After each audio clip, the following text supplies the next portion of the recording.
IPRD समाचार। एक नजर हेडलाइंस पर। कच्ची दरगाह बिदुपुर 6 लेन गंगा पुल परियोजना अंतर्गत पटना अप रैंप के लोकार्पण के दौरान माननीय मुख्यमंत्री के निर्देश, यहां के सर्विस रोड को भी ठीक ढंग से कराएं दुरुस्त।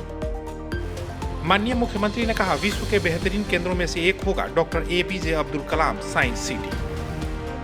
पटना संग्रहालय में दृष्टिबाधित बच्चों के लिए विशेष कार्यक्रम। अंतर ज्योति बालिका विद्यालय पटना से 21 बच्चों ने लिया भाग। अब खबरें विस्तार से। सूबे में यातायात को और सुगम बनाने हेतु राज्य सरकार निरंतर प्रयासरत है। माननीय मुख्यमंत्री श्री नीतीश कुमार ने दीदारगंज में कच्ची दरगाह बिदुपुर 6 लेन गंगा पुल परियोजना के पटना अप रैंप के लोकार्पण के दौरान अधिकारियों को निर्देश देते हुए कहा कि यहां के सर्विस रोड को भी ठीक ढंग से दुरुस्त कराएं ताकि वाहनों का सुचारू रूप से परिचालन हो सके। उन्होंने कहा कि अप रैंप दीदारगंज एक संपर्क पथ के रूप में निर्मित है, जो जेपी गंगा पथ के अंतिम बिंदु दीदारगंज से प्रारंभ होकर नवनिर्मित 6 लेन न्यू गंगा ब्रिज तक जाता है। इस संपर्क पथ के माध्यम से पटना शहर की तरफ से जेपी गंगा पथ होते हुए वाहनों का आवागमन सीधे नवनिर्मित 6 लेन न्यू गंगा ब्रिज तक होगा। इससे शहर के अंदर वाहनों का दबाव कम होगा तथा जाम की समस्या से लोगों को निजात मिलेगी। Doctor APJ Abdul Kalam science city निर्माण कार्य के निरीक्षण के दौरान माननीय मुख्यमंत्री श्री नीतीश कुमार ने कहा कि doctor APJ Abdul Kalam science city विज्ञान के प्रचार प्रसार के विश्व के बेहतरीन केंद्रों में से एक और अपने आप में विशिष्ट होगा। इस साइंस सिटी के निर्माण को लेकर कई विशेषज्ञों की राय ली गई है। साइंस सिटी का निर्माण कार्य पूर्ण होने के पश्चात यहां आने वाले छात्र छात्राओं को विज्ञान की मूलभूत बातें, गतिविधियों और विज्ञान के सिद्धांतों को सरलता से समझने में सुविधा होगी तथा विज्ञान में उनकी रुचि बढ़ेगी। उन्होंने अधिकारियों को निर्देश दिया कि आधुनिक तकनीकों का उपयोग कर यहां बेहतर व्यवस्था सुनिश्चित कराएं।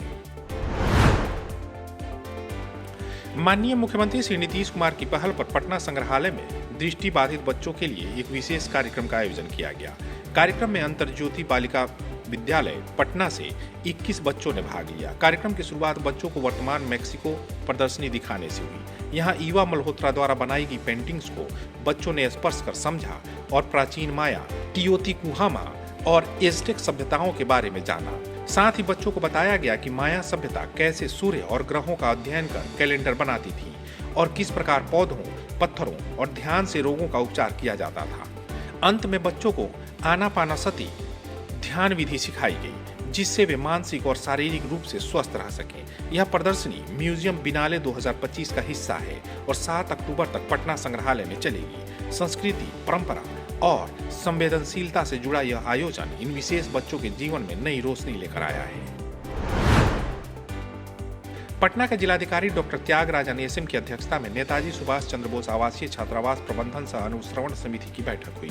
सिविल सर्जन को हर माह आवासित छात्रों का स्वास्थ्य जांच कराने, जिला शिक्षा पदाधिकारी को बच्चों के बेहतर पठन पाठन, पाठ्य सामग्रियों की उपलब्धता तथा आवश्यकता अनुसार सामग्रियों का क्रय करने, छात्रावास की सुरक्षा का पुख्ता इंतजाम करने, सीसीटीवी एवं अग्निशमन यंत्रों की समुचित संख्या में उपलब्धता सुनिश्चित कराने के निर्देश दिए। भागलपुर के जिलाधिकारी डॉक्टर नवल किशोर चौधरी ने सबौर अंचल में चल रहे राजस्व महाअभियान के कार्यों का निरीक्षण किया और लाभार्थियों को जमाबंदी पेपर प्रदान किया। मालूम हो कि बिहार सरकार द्वारा 16 अगस्त से 20 सितंबर 2025 तक यह विशेष अभियान चलाया जा रहा है।